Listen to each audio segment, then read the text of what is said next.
ये जो देश है तेरा, स्वदेश है तेरा, तुझे है पुकारा।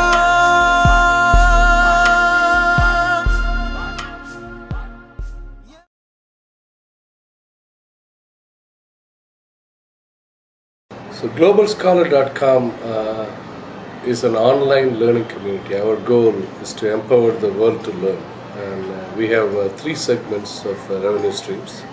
We have got a global online platform where anyone can come and learn on any subject from teachers all over the world at any time in a completely secured online environment with state-of-the-art pedagogical tools to learn. And the second line of business is we also provide a technology platform for schools and colleges to run their day-to-day learning for students, teachers and parents to streamline the curriculum, instructional practices and assessments. And the third line of segment we got is an online educational information repository. The easiest way to get information on any educational institution you want to learn or know about. We give it to you in fewer clicks than what you can do in search engines. I'm a big believer there are two things which can fundamentally change human life. One is education and the other one is healthcare. I myself, I was born in India. My dad passed away when I was 15 years old. My mother brought five of us up with 420 rupees of monthly pension. My mother made sure that even though we lived in a house with no electricity, no running water, I used to study under street lights. My mother made sure that all five of us got educated, and by God's grace and lots of people helping me, I believe education has single-handedly changed my life from what it would have been to what it is today. So I'm pretty passionate about it. So when Mike Milken called me a couple of years back about using technology to change the face of education, it just jived well with my passion, and I took it upon, and it's been a fun ride so far. So the biggest advantage of doing it with somebody like Mike Milken, Brad Silverberg, executive from Microsoft, and the fact that by God's grace I have the background in building companies from scratch. Raising fund or access to capital, like what they call, is not our issue.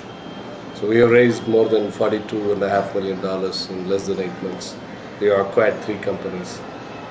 The process by itself is, it's not super complicated. It's all about a group of people who believe in the vision and they have the patience to invest and wait for a return on investment in the long run.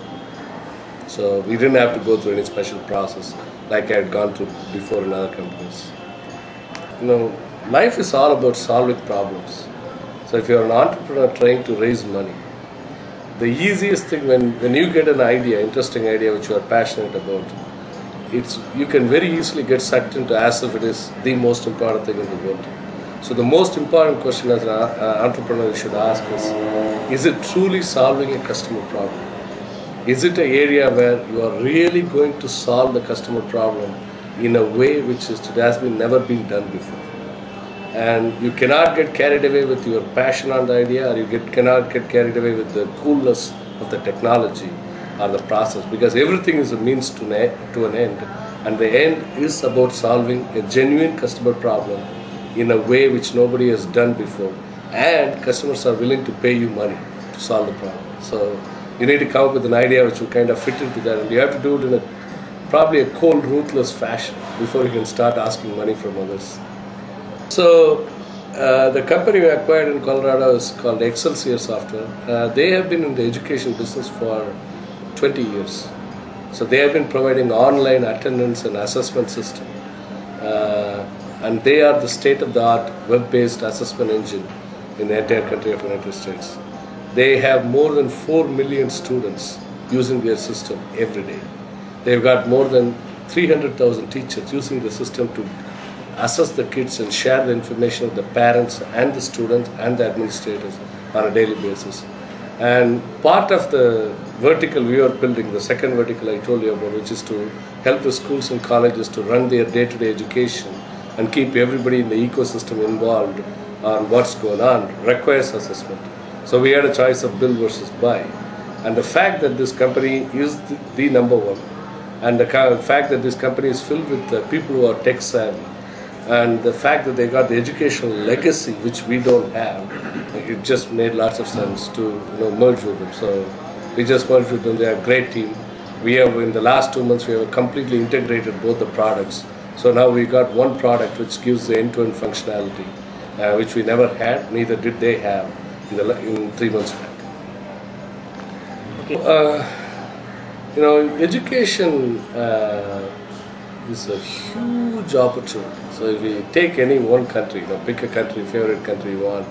So since we are talking about in India, let's pick India. So in the next 2 years, 5.9 to 6% of the GDP, India's GDP, is going to spend on education. You are going to have close to $5 to $10 billion of money, which is out of the parents' pocket, out of the central government spending money through whatever way, the budgets or whatever it is. So it's going to be lots of money is going to be spent on education, because the government does know, even though India is beautifully enjoying economic boom because of the bachelor and beyond, the investment on K through 12 has to be done so that this growth India is enjoying today is sustainable 10 to 15 years from now. So it's a huge opportunity. So I've been trained. I started my career at Walmart, spent time at drugstore and Amazon. I never talk about competition. I respect each and every one of them, because everyone could teach us something, and everybody has got great leadership and lots of good backers, and they do a fantastic job in taking care of their customers. So I would rather focus on the overall opportunity, and the real thing. The rubber meeting the road problem here is, how do you make sure that every single teacher, every single student, every single parent who comes across our business, our globalscholar.com platform, how do we make sure that we take care of them every time they touch us? If we just focus on that, I think the business will take care of itself. I think the most important thing, other than God's grace, luck, and the fundamental education I got, I would say, is just the passion and the willingness to roll up the sleeves and do whatever it takes. Because if you treat work as if nothing at work is beneath you, and if you just focus on solving the customer's problem, it doesn't matter what you do at work. In Walmart, I started as an engineer, entry-level engineer in 1991, 92. I was never proud to be an engineer. I was actually proud to be an engineer who was solving a retail customer problem. And that's what I focused on day in and day out. As long as you could just be disciplined and act in a way that nothing is beneath you, and everything you do is ultimately going to satisfy some customer, and things will take care of itself. Because I also believe the same thing is happening today in India and will continue to happen in India, like it happens in the US, because of the sheer capitalistic market and the sheer competition and economic growth. For India to be successful, which it is today, it has to become a meritocratic society at work. And I am confident India is already there, and it will just get better. So just whatever you do, make sure that you do it with complete dedication, and make sure that anything you do is solving a customer problem.